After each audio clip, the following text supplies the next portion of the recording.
Hello, this is Dan's show on the tube. I'm Dan, and this is the Raw review for January the 6th, 2024.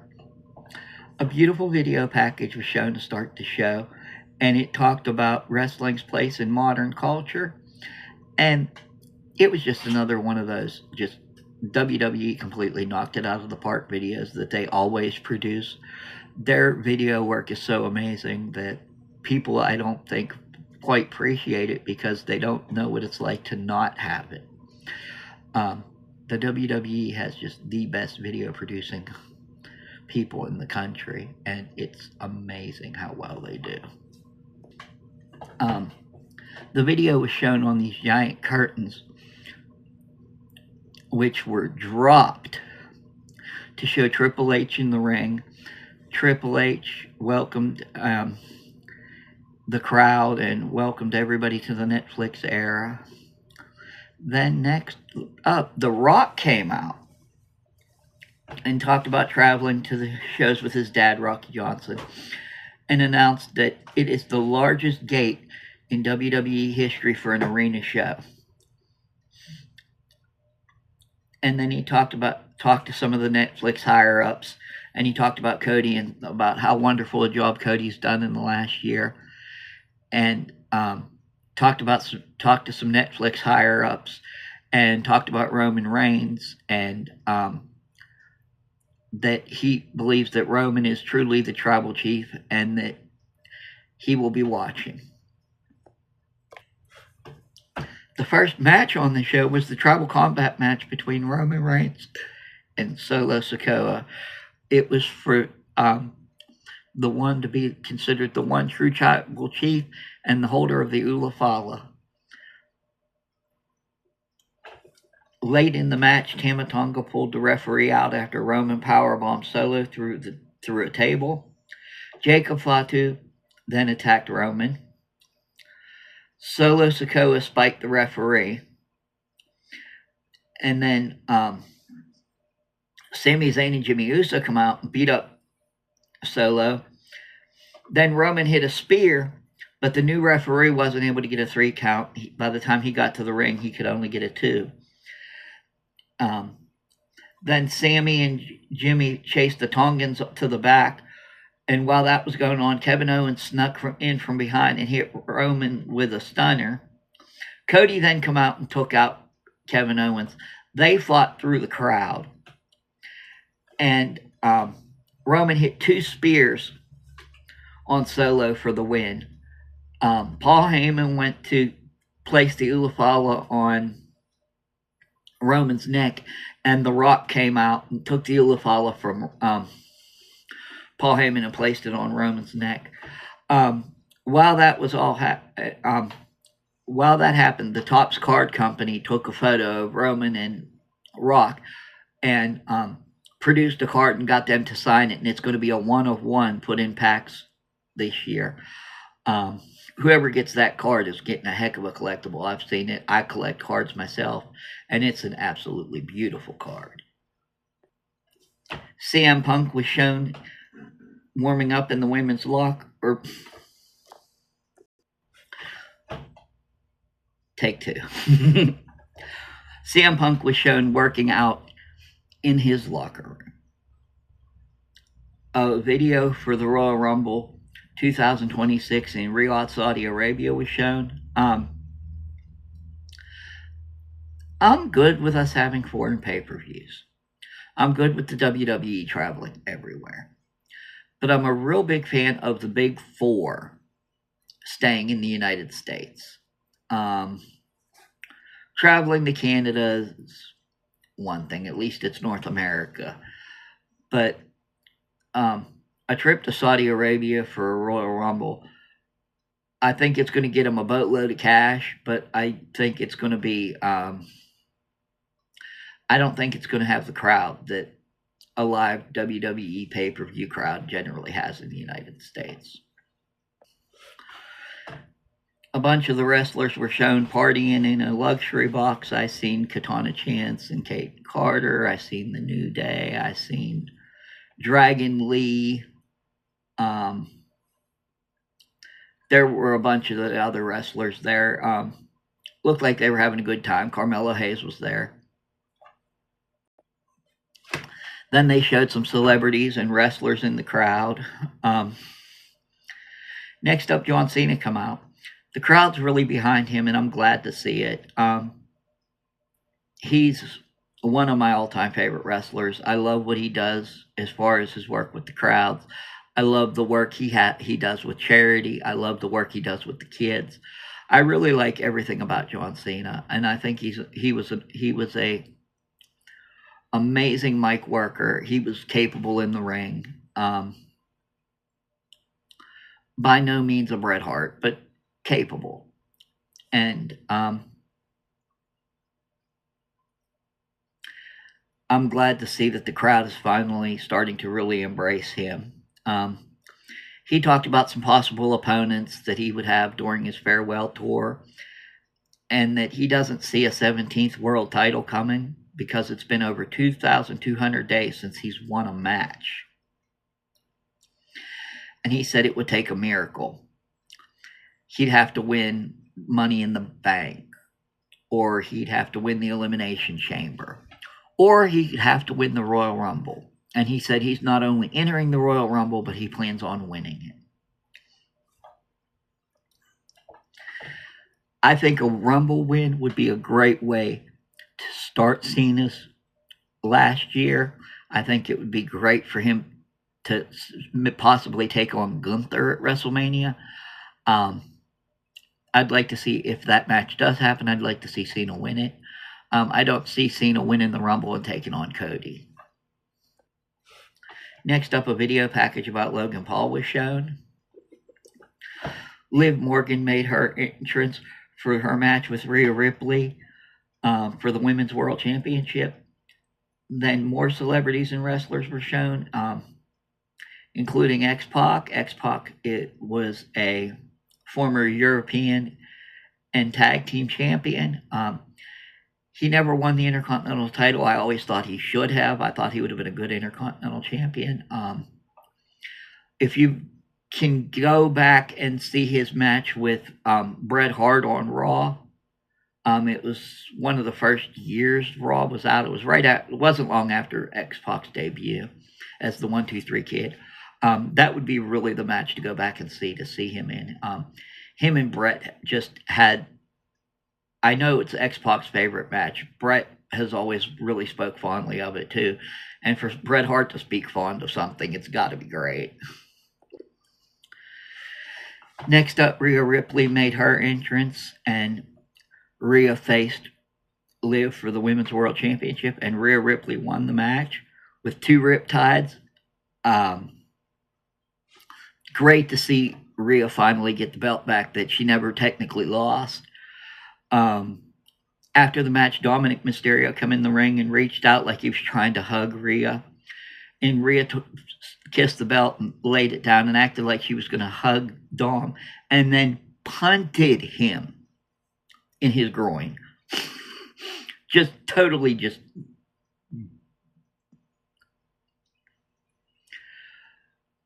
one of the most vicious low blows I've ever seen. And then gave him a riptide. And then Rhea celebrated on the entrance ring. And right as she was ready to go out the entrance, the lights went out, the gong went off. Rhea said she was going to polish the belt off. She wanted it to look good for him. The American Badass version of The Undertaker came out, rode around the ring, and on his way back up, he fist bumped and high-fived Rhea. Rhea getting a bump like, a sign of approval from a guy like The Undertaker is really going to help her career with older fans.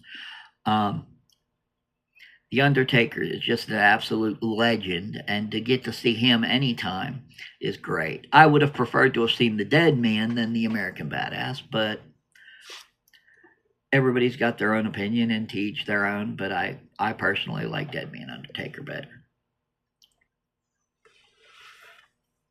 The wrestlers were shown again partying in the luxury box. And then you've seen Adam Pearce talking to Bayley. And he walked away from Bayley, and American Made walked up and started talking to Adam Pearce. And Chad Gable said that he would face any luchador that Adam Pearce could find him. And Adam Pearce said he thought he had somebody. I think this is going to be Penna's debut match. I think it's a great debut match for Penna, and I think Penna's going to end up looking like $1 million. And in America, the best way to put this is I think that Penna's going to look like $1 million, and Chad Gable's going to look like a pile of food stamps. It's just good, should be great. Also, with the beginning of that segment, I believe Bayley is probably coming to Raw through the transfer portal or whatever they've decided to call it, transfer window, whatever. I think Bayley's going to be coming to Raw. Jey Uso and Drew McIntyre showed going to the ring. In the process, on their way to the ring, they showed afterwards, Rock posted on Instagram, and they showed the Instagram that Rock is going to be at NXT tomorrow night. More celebrities and wrestlers were shown, including Mrs. Undertaker herself, Michelle McCool. Michelle McCool, good heel work. Just that woman you love to hate when she was in the Lay Cool stable.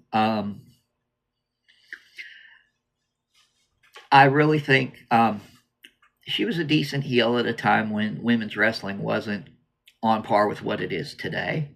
I think she became quite a capable wrestler, considering what she was given to work with at the time.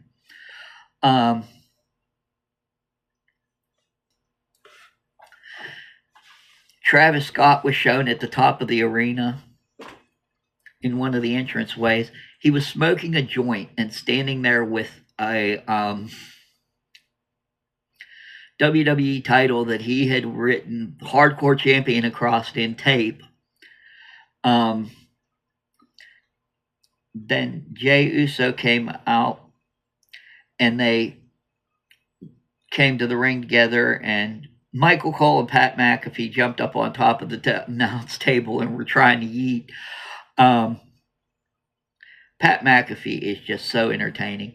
And Michael Cole tried. He was trying to yeet. He looked like somebody about 20 years too old to even really be getting what he was doing. It was quite funny. Drew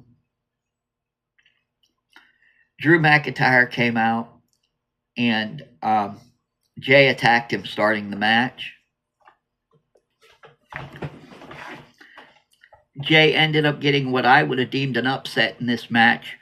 He countered a Claymore with a crucifix cover. It was quite a good cover. The way he went into it and everything was really good. After that, they showed a video with Gunther.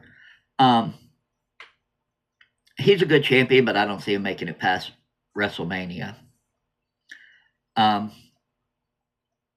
Fluffy was shown next to promote. He was with backstage, and he was trying to promote his comedy special, and the New Day come out and cut him off and cut a promo on him. Alpha Academy came out, and they ended up talking and joking with Fluffy a little bit, and then Fluffy and Alpha Academy walked off and said, "New Day sucks. New Day sucks. New Day sucks."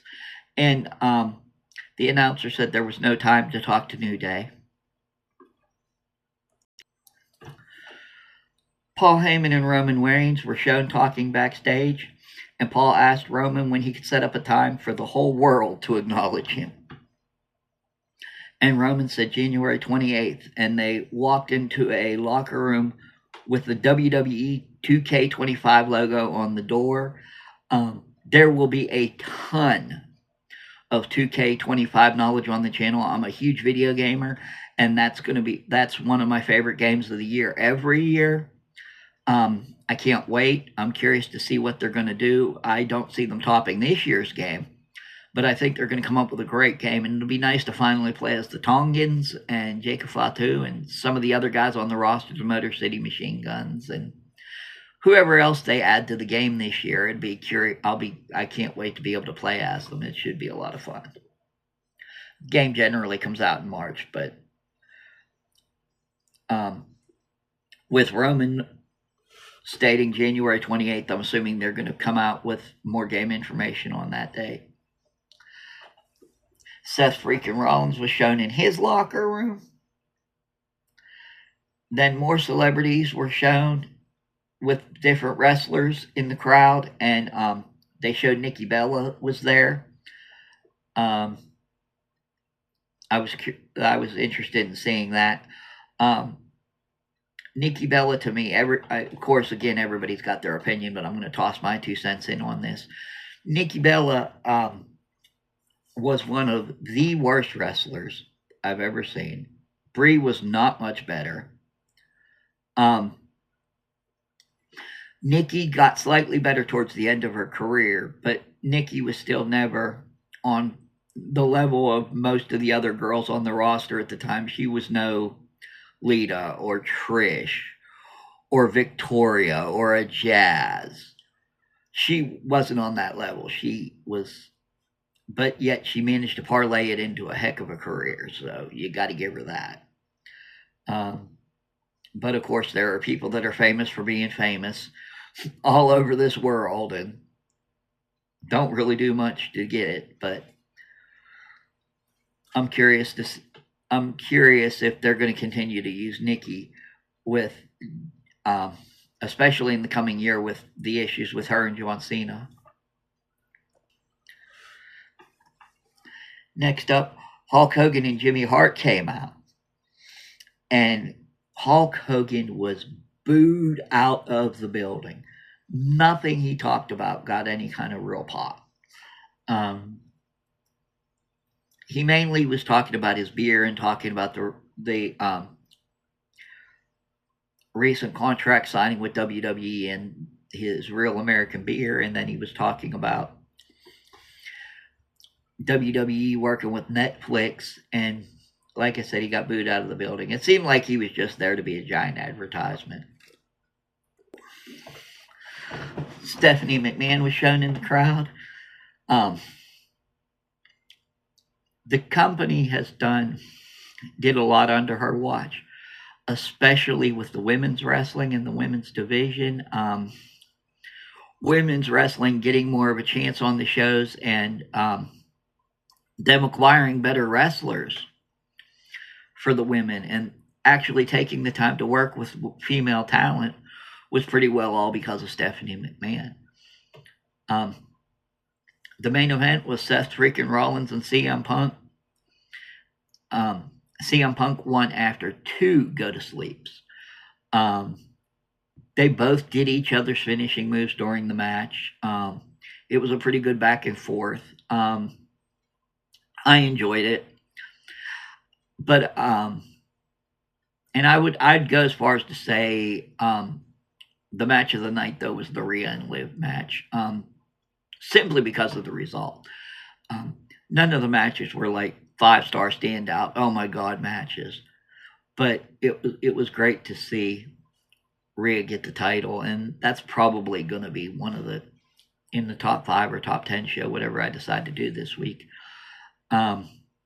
That was a real big story and a real big match, and I'm so glad to see Rhea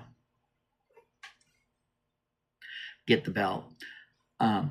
Like, share, and subscribe to the video. I'm looking in the comments section for comments on what I could do to make the show better. I got some new equipment, and I'll be debuting at some point in time this week. Thanks, and have a good day. Bye.